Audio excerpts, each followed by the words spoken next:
Communiqué conjoint à l'issue de la visite officielle de Son Excellence M. Cyril Ramaphosa, président de la République d'Afrique du Sud en République démocratique du Congo. À l'invitation de Son Excellence M. Félix Antoine Tshisekedi Tshilombo, président de la République démocratique du Congo, Son Excellence M. Cyril Ramaphosa, président de la République d'Afrique du Sud, a effectué une visite officielle en République démocratique du Congo du 5 au 6 juillet 2023. Le président Cyril Ramaphosa était accompagné d'une forte délégation gouvernementale de son pays, constituée de 9 ministres et autres personnalités importantes en charge des questions spécifiques inscrites à l'ordre du jour de la 12e session de la Grande Commission mixte. Cette visite s'inscrit dans le cadre de la tenue à Kinshasa du 1er au 6 juillet 2023 des travaux de la 12e session de la Grande Commission mixte République démocratique du Congo, République d'Afrique du Sud.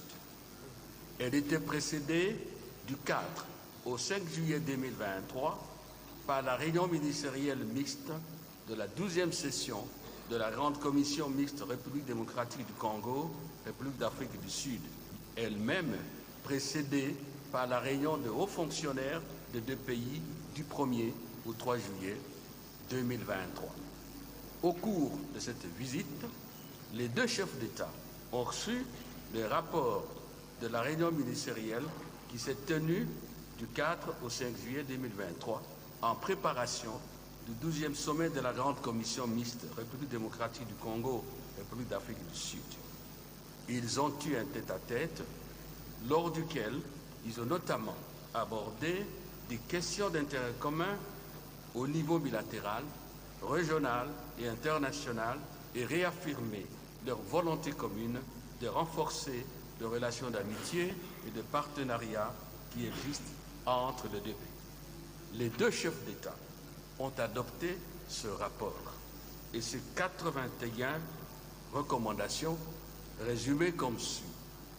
Il existe une bonne coopération entre les académies diplomatiques des deux pays. Plus de 1000 diplomates de la RDC ont été formés en Afrique du Sud.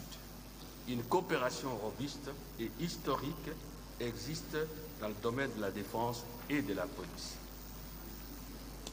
L'une des principales préoccupations soulevées au sein de la Grande Commission mixte est l'insécurité persistante dans la partie orientale de la RDC depuis la résurgence du M23. Les deux chefs d'État espèrent que les efforts en cours pour coordonner les initiatives des partenaires régionaux et internationaux produiront des résultats qui garantiront la paix et la sécurité en RDC. Au niveau des affaires sociales et humanitaires, il a été accepté d'incorporer certains domaines de besoin dans l'accord actuel afin de traiter les points suivants. Programme de soutien aux familles et communautés déplacées, intégration de groupes vulnérables tels que les femmes, les enfants, les personnes âgées, les personnes vivant avec handicap, les jeunes et la gestion de l'aide humanitaire et des catastrophes. Les questions d'immigration ont été soulevées tout au long des débats par la RDC. Elles nécessiteront une attention particulière. Parmi les questions soulevées figurent l'exemption des visas pour les détenteurs de passeports ordinaires, les réfugiés congolais en Afrique du Sud, les visas pour les conducteurs de longs trajets dans le corridor nord, la lutte contre la fraude dans la gestion des visas et les ressortissants sud-africains qui rencontrent des problèmes en RDC. L'Afrique du Sud a également engagé la RDC à travailler avec l'imprimerie gouvernementale sous les documents de sécurité et des valeurs faciales. En ce qui concerne la coopération économique, il est reconnu que le traité sur le projet hydroélectrique du Grand Tinga, signé en 2013, revêt une importance stratégique pour les deux pays et que les mesures devraient être prises pour accélérer la mise en œuvre complète de ce projet. En outre, l'Afrique du Sud et la RDC ont convenu d'approfondir leur coopération dans le domaine d'une chaîne de valeur dans le domaine des batteries pour véhicules électriques et d'autres chaînes de stockage. La CSA, la CAA et l'ANTS se réjouissent de collaborer avec leur équivalent à RDC, la RVA, pour développer les aéroports et toute autre fonctionnalité dont ils pourraient avoir besoin en matière de navigation aérienne et d'infrastructure. Transnet et PRASA ont la possibilité de travailler avec la RDC sur les ports, le rail et les matériels roulants. La convocation du forum économique en marge de la grande commission mixte a donné plus de poids à l'événement et a également créé une plateforme pour réfléchir sur l'état de relations entre les deux pays, examiner les affaires et le commerce actuels afin d'apporter des solutions et d'identifier de nouveaux domaines de coopération. La réalisation globale était le renouvellement de l'engagement et d'intensifier la coopération sur tous les plans. Il a été convenu de suivre et d'évaluer fréquemment l'impact des décisions de la grande commission mixte. Il est prévu que la première réunion ait lieu en Afrique du Sud en octobre 2023.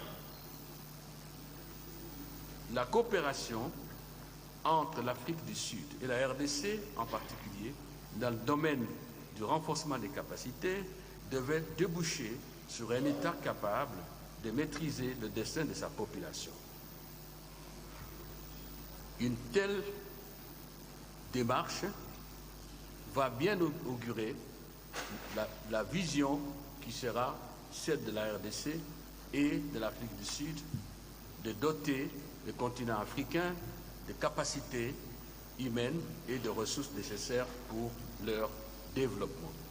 À l'issue de sa visite, Son Excellence Cyril Ramaphosa, président de la République sud-africaine, a adressé une invitation à son homologue Félix-Antoine Tshisekedi Tshilombo, président de la République démocratique du Congo, à visiter la République d'Afrique du Sud à une date qui sera convenue par la voie diplomatique. Je vous remercie. Of South Africa.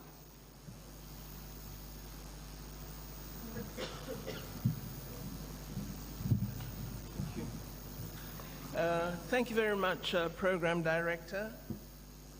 I actually agree with everything that my colleague said, and the interpretation was very, very good, so nothing was missed. And I believe our presidents have a full and proper président de la République ici à la République démocratique du Congo. En fait, ce rapport est tout à fait parfaitement restitué. La discussion qui concerne la visite 48 heures du président Ramaphosa et donc je crois que c'est la plus importante visite qui nous réunit ici, c'est notre relation bilatérale. En fait, ce que nous avons enregistré, que le traité entre les deux pays, c'est le projet le plus émergent. We have not had sufficient action on it. C'est vrai, au cours des dernières années, nous n'avons pas mené des actions de grande envergure. On hydropower is of significant strategic importance to both countries and indeed to the Southern African region and most likely the continent as a whole. Hence, we have agreed that urgent steps must be taken to expedite the full implementation of this project, and the first step will be a renewal of a commitment to the treaty on the Grand Inga hydropower project. I just wanted to make that emphasis because this is a significant plus Je voudrais que vous puissiez retenir que l'Afrique du Sud a une place prépondérante pour la RDC, mais aussi au niveau de l'Afrique et surtout le continent. Je vous en remercie. Thank you.